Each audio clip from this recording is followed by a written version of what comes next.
I don't know. I'm not very up with like the trends. I don't understand what constitutes a meme.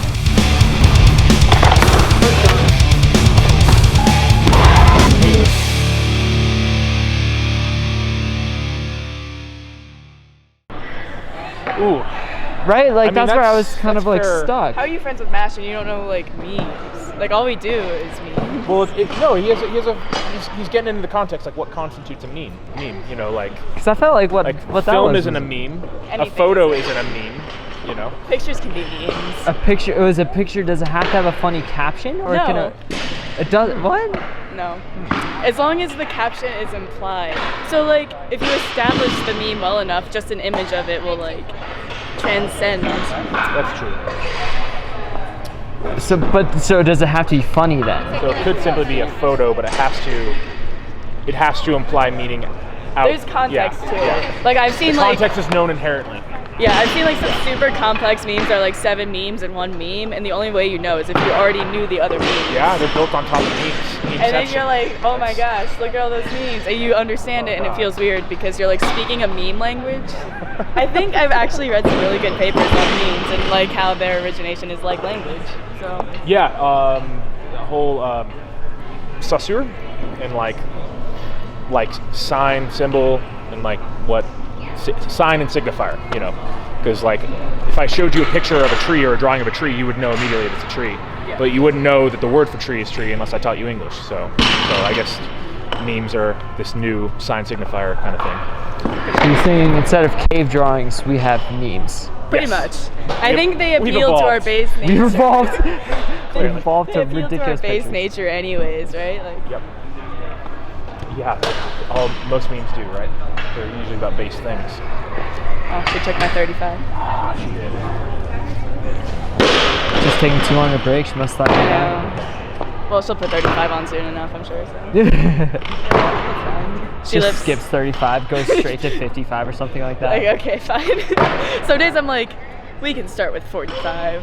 It's okay. It's just like I train alone, it's not like it matters. Like if anybody's gonna like scold me except myself. Who are you competing under this weekend? Are you competing under heavy metal or are you competing under MASH? Oh, I can technically heavy metal barbell. Okay, that's what I saw on the start list too. But Coach MASH is my coach. Okay. So if he needed me to do some team things or whatever, then I would do that. But but I try to I really do try to lead from the front, you know, because I've got a team of lifters and I try to, you know, being an athlete and a coach. Your time is competes with each other, but try to show them, you know, how you should compete and be the leader of the team, if you will. Right. So still doing that thing. But yeah, Travis tells me what to do. I also tell him what to do sometimes, so it's fun, you know. Good back and forth. Yeah, you know, it's a relationship, you know. It's not like there's some coaches where it's just like shut the fuck up and aimlessly do what I tell you, and maybe that's good for some people, but you should talk it out, you know. You've got to figure out who you mesh really well with. Meshing with MASH. Yeah, I mesh with MASH. Yeah, I guess so. He's my kind of crazy, I guess. So. Are you gonna move around, just throw on a little bit of weight? I'm gonna try and move around and not feel like crap. I'm not drinking caffeine this week until like Sunday, so that's not going very well for me. Yeah, I'm not enjoying that. Just hearing that makes my head hurt. Yeah, it makes me even grumpier because if you're already cutting weight and then you take away like caffeine, like what's left, you know? Nothing. There's no happiness. Take food away, take coffee away, like, oh man. But when you take the caffeine on the day you lift, like you feel like you're on rocket fuel, so that's nice. For sure. But yeah, I'm gonna move around, change, not feel like crap. Solid plan. No knee issues though? No, never for me. Like, I think it's because my femurs are so short. You know, you always see knee issues on like people with longer femurs, longer legs. It's just more stress on the joint. Right. Like hip issues pretty new for me too. It's also like the front leg forward in the jerk, so that happens a lot of times on lifters because you're so asymmetrical from just doing split jerk all the time. Right. Like people never ever like switch up legs. You know what I mean? Like, maybe like strength and conditioning program will have split squats, opposite leg, or if you have a lifter that's having problems, you have them do like double the reps, you know. But that's not how you split jerk. You're doing thousands of reps that way. So right, and it's never at the heaviest weights that you're doing that either. Yeah, always the heaviest weights. You're doing the most reps there. So, or if you're like Alex, you're just perfect. No issues ever, right? Perfect positions, perfect timing.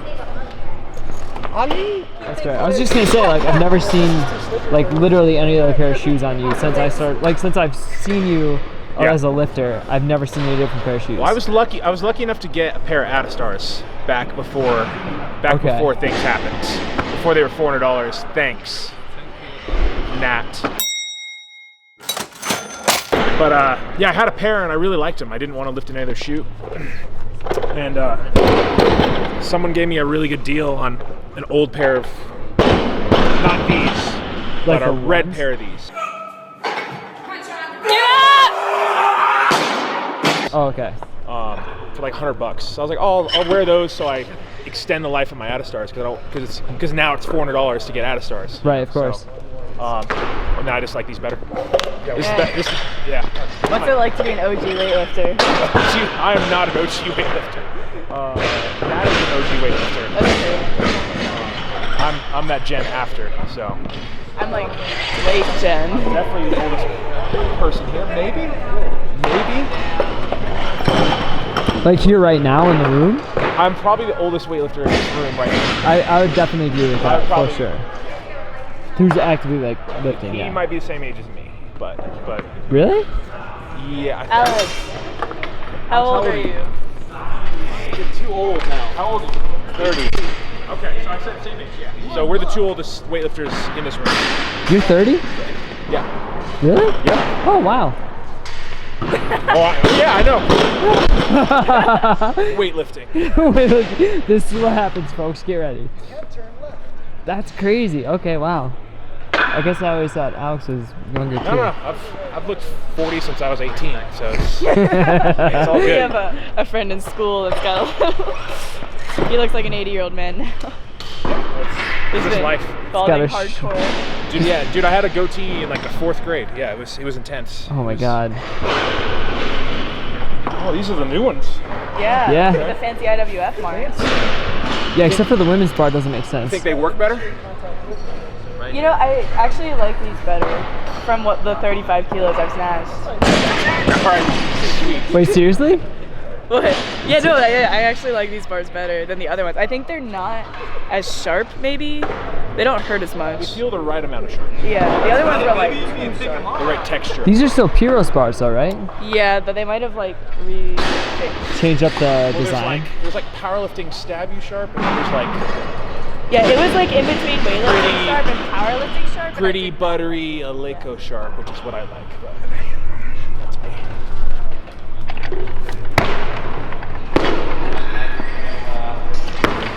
Did you get to have any of that cake? I had a slice. You had a slice? I had a slice. Okay, that's good. It was white cake. It was all right. Yeah? It was all right. It tasted better because I won it. I'm not gonna lie. Oh yeah, of course. But yeah, I did have. So I took it. We went to a family party, and I just took it there. Perfect. After it was like family party dinner. Taylor's cousin retired from the Navy and stuff. So I was like, hey, nice. You guys want cake? Here you go.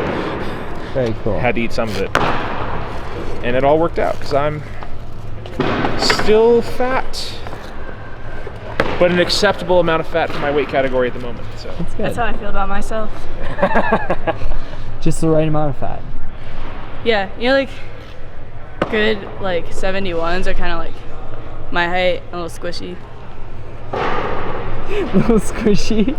Turns out when I'm not sweating, these pants don't like stick to me and they fall down, and it's really weird. Just like wear them not to training one day and they're just like falling down on your legs. I don't know, I don't like. Yeah, because they're my training pants, right? So like I get home, I take them off, I shower. What else would you wear? Put on other clothes. I've never like not sweated a ton in these pants. That's hilarious. Well, unfortunate but funny. Unfortunately, yeah, I feel like it's just like really saggy. I'm like, oh god, this is awkward. Almost 250. always 50. This is the game we used to play back at Muscle Driver. This is where it came from. It's like, well. Oh really? Yeah. This is where that all started. And yeah, got to do 50. You have to do 50. Otherwise, you can't. You didn't even train that day. You know.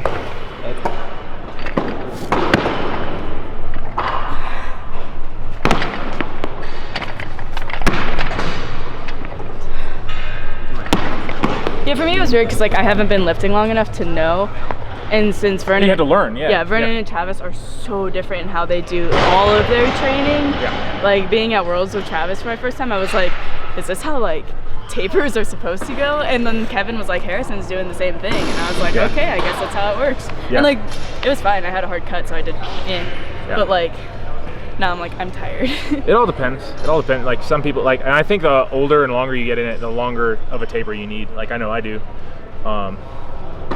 You just need more time to recover. You can't do it quite as frequent. Yeah, I just don't think I do super well with volume. Like some supers, like it's like 2 weeks out is like their last heavy day. You know, like they still go up to 90%, but like 2 weeks out is like the last time they're gonna push. I was surprised to see you go heavy last Friday. Yeah, no, I'll do that, but those were my openers. So it was like, it's not a max out. Hit openers, go all out, and I went all out 2 weeks. 2 weeks out the week before. So that kind of works for me. That's how we started doing things because I get better and better the more the fatigue comes off. But then like Lasha snatched like 210 in the training hall like 5 days out. So it's. So, like, it all depends, man. I don't know.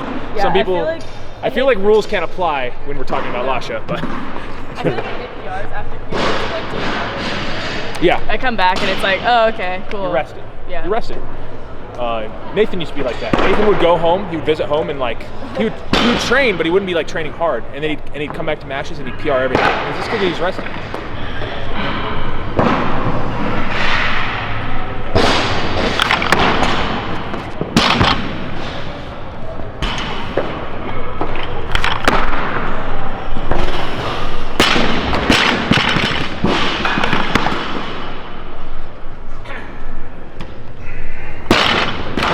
Sean. How long? Yeah. We met about 3-4 weeks ago. Oh, okay. What's your impression of him? As soon as he talked to me, I was like, I like this guy.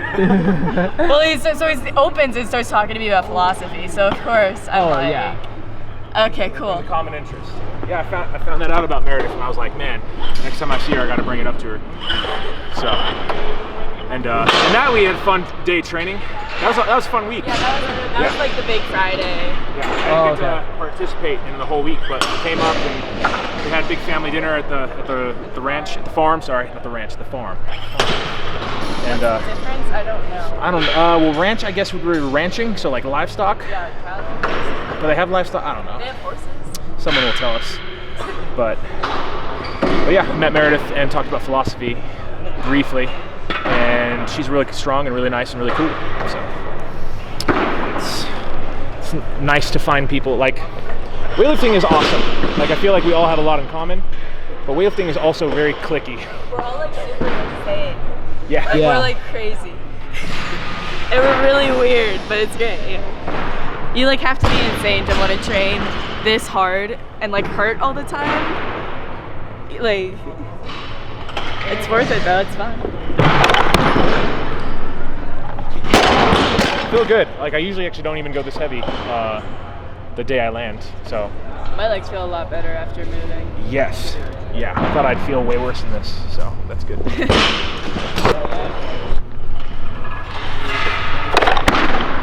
yeah. And then I take the day before off. A lot of athletes don't do that. Okay. Yeah. But I do. Or I might come and do the bar, but I think I always like being angry. You always like being angry? I always like being angry, but like when you don't get to like lift or train, you get like irritated. You know, yeah. at least I do. Oh yeah. You know, when you don't get to train, you're irritated. You're like, like you wanna, or people especially now, like they wanna like, I wanna lift, I wanna like perfect it and do all this stuff. That'll sabotage you. You just do too many things. So I like taking the day off before, you get rested. If you move around or go do something else, take your mind off stuff. Then the day you touch the bar, you're pissed off because you haven't touched the bar in 2 days. So it's a useful feeling for me anyway. I've noticed since I saw you at LVIO, just like watching you through like vicariously through like Instagram and stuff like that, you've been getting a lot more like, I don't want to say aggression, but like focused aggression during your life. Okay, cool. Yeah, it's just looking a little bit more aggressive than what I witnessed back in LVIO. It kind of looks like how you used to train. Yeah. I don't really know how or why that happened. It could be that this like, you know, ever since my shoulder surgery, like training just never goes well. Like literally every month there's an incident where like I can't lift my arm above my head, you know, for like 4 years. That's been my life, you know.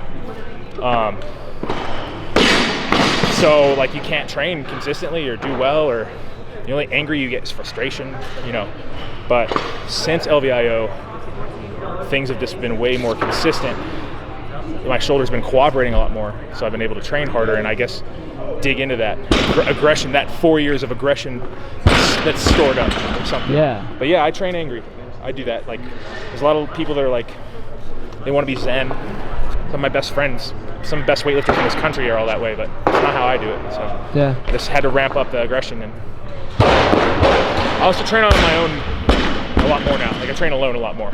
Yeah. Yeah. So that's helped. How so? I don't know. I can be angry and not be like a fucking weirdo. That's good. Like okay. a psychopath. I don't know. Yeah. No. That totally makes sense. Mostly, it's that like when you train alone, it's up to you. It's up to you 100% to set the tone. You can't feed off anybody else or like your coach or your teammates or anything like that. So like you have to come in and no matter how you feel that day, make it happen. Yeah. You should do that every day, but when you train with other people, you kind of like slack it off. And, you know, I'm gonna roll out extra good. No, this time, train by yourself, get it done, ramp up the aggression, drink more caffeine than you should. Just do it, you know. Not healthy long-term, not sustainable long-term or anything like that, but I'm not doing this for health, so. Right, no, for sure. Dude, I've eaten the same breakfast every day for like, I don't know however long I've been losing this weight, like 4 months, something like that. Sunday would be the only exception. Sunday, Taylor and I will go get breakfast somewhere else, but I cook the same breakfast every. What is it? It is fucking 150 grams of egg whites, 2 pieces of chicken sausage, and 46 grams of oatmeal. With 46 grams of oatmeal with about 13 grams of peanut butter. It's worked. I've lost fucking 20 pounds, so you'll just get in. Snatching more, so that's good. And more aggressive. And more aggressive. It might just be that though. The carbs just help with the aggression. Lack of carbs help with aggression. Oh yes. Yeah, there's one day a week that I'm supposed to not eat any carbs, but I still have that oatmeal in the morning because if I don't, it just messes you up. Well, I won't be suitable for human interaction. That's fair. Where's Sean? Well, don't ask. Can't talk to him today because he didn't have. It's no carb day. Don't speak to him. It's public service for everybody else, not for me. You mentioned like a certain number of like carbs and stuff that you're supposed to hit a day, and like the idea of not having carbs 1 day a week. Do you have like a coach that's like guiding you through it, or is it more? No. Well, Taylor kind of helps me set things up because Taylor's like a sports nutrition certified thing, precision nutrition. Oh, yip. Okay. Yeah, she has that. She went through that course, and so like I did RP way back in the day. Like we had like at Muscle Driver we had. The creator, founder of RP was our personal coach, so he would set up our numbers and all that stuff. So I definitely got accustomed with like eating in that style, you know, like and weighing and measuring the food and knowing what you're supposed to do. And now, you know, everybody does that. I mean, he didn't even invent that either. He just did a really good job of coming up with a good system for people to understand, you know, how to go about it. So I'm just used to that, and Taylor and I just set up some numbers, and guesstimated what it needed to be, and you just adjust based on like how fat you are, or how bad you feel, or weights. This isn't. We don't have like the ability to like draw blood work and all that stuff. I mean, even then, the body's so complicated. If you've ever seen like a metabolic pathway chart, like how different compounds interact with like your metabolism, and the different ways things get implemented, it's infinitesimally complex. So like no one really knows or has a full grasp of how this stuff works. But we have these guidelines that are helpful, and you just got to figure out what exactly works. I think I'm gonna go eat like a chicken Caesar salad, but with not Caesar dressing. Chicken. So chicken and salad. Just imagine like the best chicken Caesar salad you could possibly imagine, and then just take everything that's good out of it, and then that's what you're gonna have. At least there'll be chicken in it. True. That's if you just brought me a salad, I'd be pretty upset. I'm not gonna lie. That's fine. And that's how you make Sean cry. Yeah. That's Two awesome. more days. 3 more days. Wow. 2.5. Yeah. I lift in 72 hours, more or less. Okay. Yeah. It's 7 o'clock. The final countdown has begun. And we start at 6:30. So gonna get it done. Deal. Good to see you, man. Good to see you too. All right, man. Have a good night. You too, man. I'll see you tomorrow. Deal.